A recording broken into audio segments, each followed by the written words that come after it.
China currently holds the record for the highest number of skyscrapers, existing 500 meters in height worldwide. In 2022, the National Development and Reform Commission issued the 14th five-year plan for new urbanization implementation, which imposes strict limitations on the construction of new super tall buildings taller than 500 meters and introduces stringent requirements for new buildings existing 250 meters in height. The large-scale construction of high-rise residential buildings in China began after the economic reforms and opening up, especially with the introduction of paid land use and the sale of housing. Why did this situation arise? It's because of the real estate models, including pre-sale, fast selling, cost accounting, and the floor area ratio price calculations, were largely adapted from Hong Kong. When China first opened up, the earliest real estate investments in the mainland were made by Hong Kong capital, and many people thought of China as a country with a high population density but limited land, which suggested a need to improve land utilization efficiency. Thus, the Hong Kong model was readily adopted into the mainland market. China was also influenced by the Soviet Union, which used high-rise buildings on a large scale to address housing issues for the working class. The concepts of residential zones and communities in China were also inherited from the former Soviet Union. Why weren't there many high-rises before the economic reforms? Mainly for economic reasons. China simply couldn't afford it. Before the reforms, the cost of constructing multi-story housing in major cities like Beijing was around a few hundred yuan per square meter. Building high-rises using concrete beam column structures, falling cast-in-place systems, or PC board housing would have pushed costs over 1,000 yuan per square meter, which was not feasible for all projects. Later, by adopting Hong Kong's pre-sale system, essentially using future home buyers' money to finance construction, developers had the funds to build. With more money, building high-rises became a way to reduce the cost per unit area of land, and thus high-rise residential buildings became popular. The peak period for the construction of high-rise residential buildings in China started in the late 1980s, driven by two main factors. First, there was a significant breakthrough in the use of PC slab homes. This was a result of technological advancement. One of the earliest examples was the Taiyuan community in Beijing, followed by the large-scale development of Fangzhuang community.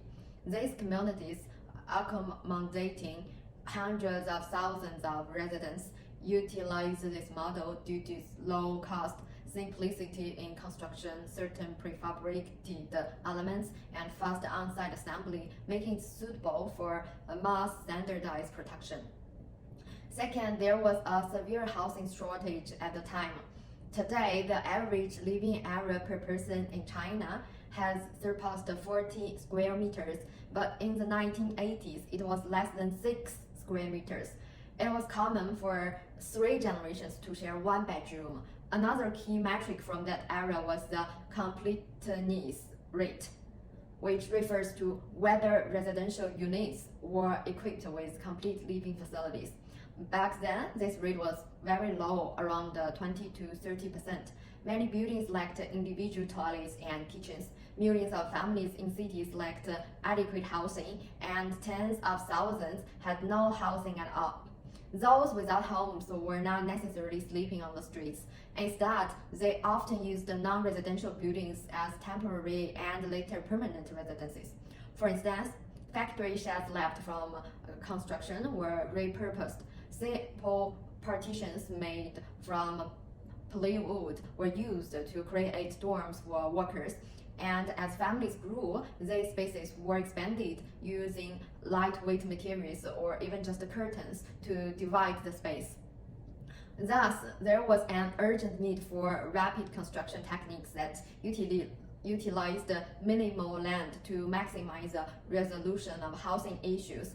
This drive led to the boom in high-rise residential construction. Whether it was cooperative housing or commercial residential buildings, construction began to scale up rapidly. From a development perspective, the greatest advantage of constructing high rises is the reduction in the floor area ratio (FAR) cost, which in turn can lower housing prices. For example, if a plot of land is acquired and used to build 10,000 square meters of residential space, the cost per square meter of land, known as the FAR cost, decreases as the building height and the total developed area increase. Land costs constitute about 60% to 70% of the total cost of building. As land is a scarce resource, the more bidders there are for a plot, the higher the land price will go. Developers, having purchased land at high prices, need to construct more units to distribute the FAR cost across a larger area, keeping prices within a market acceptable range. Therefore, in the same location, lower density usually means higher prices per unit and greater comfort. High-rise residents, however, often trade some level of comfort for more living space and a higher number of units while keeping costs relatively lower. However, concerns about high-rise residential buildings have existed for quite some time, many focusing on safety hazards such as frequent high-rise fires and the difficulties associated with the firefighting efforts. Firefighting in China primarily relies on vehicles and ladders, which are not suitable for very high buildings. Today, most firefighting ladders can reach up to 30 meters without issues, but back in the 80s and 90s, modified firefighting vehicles from older fleets could only reach about 8 meters. Therefore, experts have long warned that high-rise residential and commercial buildings could pose significant firefighting risks in the future. Nonetheless, due to the immense pressure to solve housing issues and the substantial financial benefits of high land prices, these risks were not a priority in decision-making processes. The prevailing argument was to first improve the living conditions of the population. First, the centralized construction of large-scale high-rise residential buildings poses significant challenges when their technical lifespan expires. The difficulty and cost of renovations are considerably higher for these structures. As buildings age, so do their internal systems like plumbing, electrical wiring, and all other facilities. High-rise buildings have more complex distribution systems compared to multi-story buildings. For instance, high-rise buildings require high-pressure pumps and pipelines for water supply or elevated water tanks, which significantly increase costs. Even if built to full standards, many of these buildings have a technical lifespan of about 50 years. Some of the high-rises built in the early days are now reaching the end of their lifespan and are beginning to show various problems, including aging elevators, deteriorating pipes, leaks, and other issues, all of which make maintenance very costly. When repairs are no longer sufficient and many components lose their functional value, China encounters a second major issue: demolition. Demolishing a high-rise is not like demolishing a 6-story building. It's extremely complex. Demolishing a multi-story building was relatively straightforward. A heavy-duty crane could be used to lift and remove each layer from the top down, with certain protective measures in place to prevent injuries from debris. However, you can't demolish a high-rise in this way. Even a small object dropped from around 100 meters can be lethal, letting alone falling debris like bricks. Internationally, the common method for demolishing high-rises is controlled demolition. Essentially, this involves drilling numerous holes in the building and filling them with quick-burning agents like ceramite to dissolve the structure and break it down.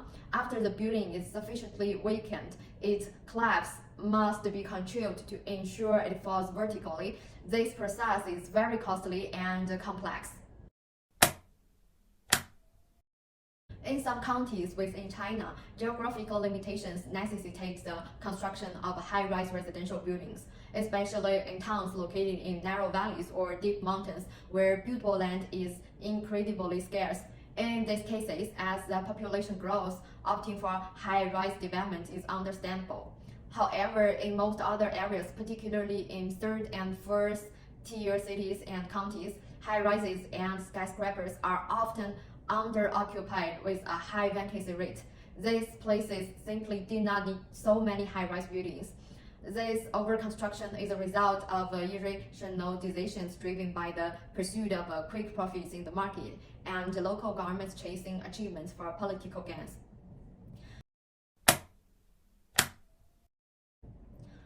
From the government's perspective, for a long time in China, high-rise has been synonymous with modernization. Many Chinese cities have landmark high-rises, and there was once a trend of competing to have the tallest building in the country or even in the world. In recent years, the trend of constructing super tall buildings in China has somewhat diminished. In 2022, the National Development and Reform Commission explicitly introduced regulations to strictly limit the construction of new super tall buildings, prohibiting the construction of buildings over 500 meters. This regulation serves as mandatory height restriction, preventing governments from pursuing high-rise and super tall constructions merely for vanity projects or to enhance political achievements. This shift makes a significant change in policy, reflecting a more cautious approach to urban development and skyscrapers construction, emphasizes sustainability and practically over prestige.